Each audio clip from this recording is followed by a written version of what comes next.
5 Weeks in a Balloon, or Journeys and Discoveries in Africa, by 3 Englishmen, by Jules Verne, translated by William Lackland. Chapter 10. Former Experiments. The Doctor's 5 Receptacles. The Gas Cylinder. The Calorifer. The System of Maneuvering. Success Certain. The attempt has often been made, gentlemen, said the Doctor, to rise and descend at will, without losing ballast or gas from the balloon. A French aeronaut, M. Meunier, tried to accomplish this by compressing air in a receptacle. A Belgian, Dr. Van Heck, by means of wings and paddles, obtained a vertical power that would have sufficed in most cases, but the practical results secured from these experiments have been insignificant. I therefore resolved to go about the thing more directly, so, at the start, I dispensed with ballast altogether, excepting as a provision for cases of special emergency, such as the breakage of my apparatus or the necessity of ascending very suddenly, so as to avoid unforeseen obstacles. My means of ascent and descent consist simply in dilating or contracting the gas that is in the balloon by the application of different temperatures, and here is the method of obtaining the result. You saw me bring on board with the car several cases or receptacles, use of which you may not have understood. They are 5 in number. The first contains about 25 gallons of water, to which I add a few drops of sulfuric acid, so as to augment its capacity as a conductor of electricity, and then I decompose it by means of a powerful Bunsen battery. Water, as you know, consists of 2 parts of hydrogen to 1 of oxygen gas. The latter, through the action of the battery, passes at its positive pole into the second receptacle. A third receptacle, placed above the second one, and of double its capacity, receives the hydrogen passing into it by the negative pole. Stopcocks, of which one has an orifice twice the size of the other, communicate between these receptacles, and a fourth one, which is called the mixture reservoir, since it is in these 2 gases obtained by the decomposition of the water do readily commingle. The capacity of this fourth tank is about 41 cubic feet. On the upper part of this tank is a platinum tube provided with a stopcock. You will now readily understand, gentlemen, the apparatus that I have described to you is really a gas cylinder and blowpipe for oxygen and hydrogen, the heat of which exceeds that of a forge fire.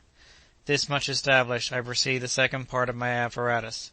From the lowest part of my balloon, which is hermetically closed, issue 2 tubes a little distance apart. The one starts among the upper layers of the hydrogen gas, the other amid the lower layers. These 2 pipes are provided at intervals with strong jointings of india rubber, which enable them to move in harmony with the oscillations of the balloon. Both of them run down as far as the car and lose themselves in an iron receptacle of cylindrical form, which is called the heat tank. The latter is closed at its 2 ends by 2 strong plates of the same metal. The pipe running from the lower part of the balloon runs into this cylindrical receptacle through the lower plate. It penetrates the latter and then takes the form of a helicoidal or screw-shaped spiral, the rings of which, rising one over the other, occupy nearly the whole of the height of the tank. Before again issuing from it, this spiral runs into a small cone with a concave base that is turned downward in the shape of a spherical cap. It is from the top of this cone that the second pipe issues, and it runs, as I have said, into the upper beds of the balloon.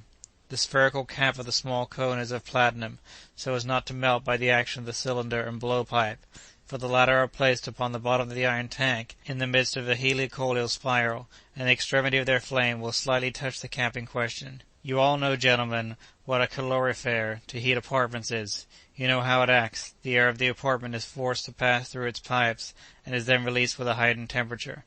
Well, what I have just described to you is nothing more nor less than a calorifer. In fact, what is it that takes place? The cylinder once lighted, the hydrogen in the spiral and in the concave cone becomes heated, and rapidly ascends through the pipe that leads to the upper part of the balloon. A vacuum is created below, and it attracts the gas in the lower parts. This becomes heated in its turn, and is continually replaced. Thus an extremely rapid current of gas is established in the pipes and in the spiral, which issues from the balloon and then returns to it, and is heated over again incessantly. Now, the cases increase 1/480th of their volume for each degree of heat applied. If, then, I force the temperature 18 degrees, the hydrogen of the balloon will dilate 18/480ths, or 1,614 cubic feet, and will therefore displace 1,614 more cubic feet of air, which will increase its accessional power by 160 pounds. This is equivalent to throwing out that weight of ballast.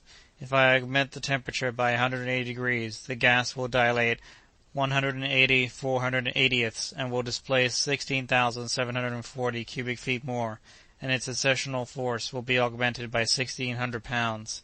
Thus you see, gentlemen, that I can easily effect very considerable changes of equilibrium.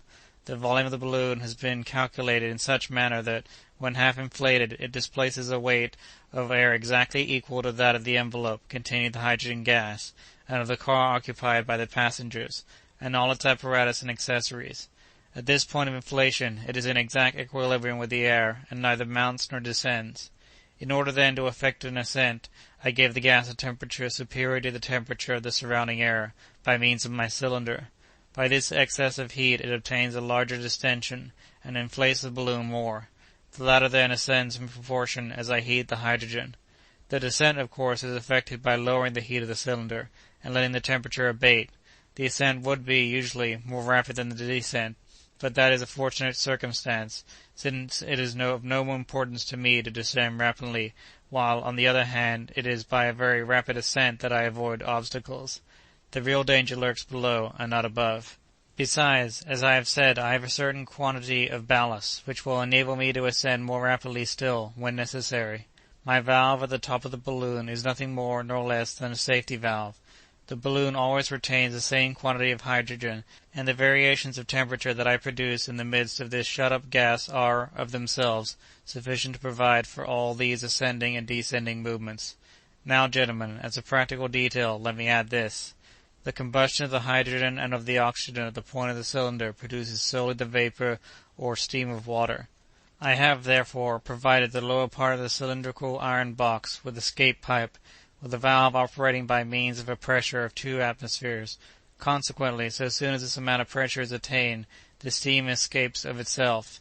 Here are the exact figures. 25 gallons of water, separated into its constituent elements, yield 200 pounds of oxygen and 25 pounds of hydrogen.